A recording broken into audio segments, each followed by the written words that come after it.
In the meantime, we've got Congressman Mark Green here, the Tennessee Republican, sits on the House Foreign Affairs Committee.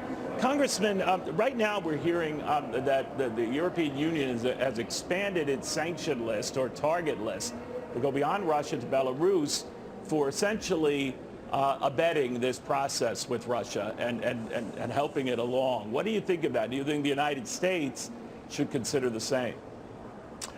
Well, Neil, first, thanks for having me on the show. And I think the important thing with this is, here's the EU leading again, and Biden is following. Yeah, absolutely, we should sanction Belarus. They have facilitated the invasion. They actually, there is some intelligence that said their forces were involved as well in assisting the Russians, logistical supply, and perhaps even some combat operations. So I'm glad the EU is doing this. I just wish America would lead. I wish our president would lead. You know, we did have this UN vote, the General Assembly voting to condemn the Russian invasion. What's interesting about that, Congressman, even though it was an overwhelming vote among its members, you can't veto at the General Assembly, but 5 did not go along, not surprisingly, including Russia and China. What do you make of that? Well, I think we would expect those folks not to support this. One of the important things to realize here is, people talk about, well, let's not push Russia into the arms of China. I think they're already there. I think the toothpaste is out of the tube on that one. We keep talking about it, but look, the president gave intelligence to Xi Jinping. This was months ago, and Xi just turned around and gave it to the Russians. So I think they're already cooperating. They're already tied together. We need to stop worrying about that and just do what we have to do to try to stop Vladimir Putin. In the meantime, the president in his State of the Union address mentioned that he was opening up the Strategic Petroleum Reserve another 30 million barrels. Other members of the International Energy Agency, the IEA, are going to provide another 30 million barrels. Do you think that's enough to do the trick? Because it was supposed to send oil prices down. We're doing just the opposite over the last 2 days. I don't understand the president's logic on this. We are now, back in 2017, we brought in 12,000 barrels of Russian oil a day.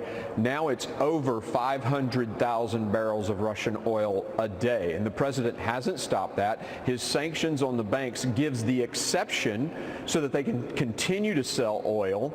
That's $55 million American money, American hard currency, going to fund the very invasion that we want to stop. So the president, look at Keystone Pipeline. It would send 800,000 barrels of oil a day, and we're taking 500,000 from Russia. No, the Strategic Oil Reserve is not enough. We need to ramp up our energy economy, turn everything back on, and help the Europeans. But this president, for some reason... So what do you think of the president's argument, Congressman, that was years off? I get your point. Whether it's years off or not, it's oil that would be coming online in this country. But he is not persuaded by that argument, and he keeps saying, and obviously indicating last night, that he is not changing anything when it comes to looking at domestic energy alternatives here, to stick with his plan that favors what he calls cleaner, better energy resources.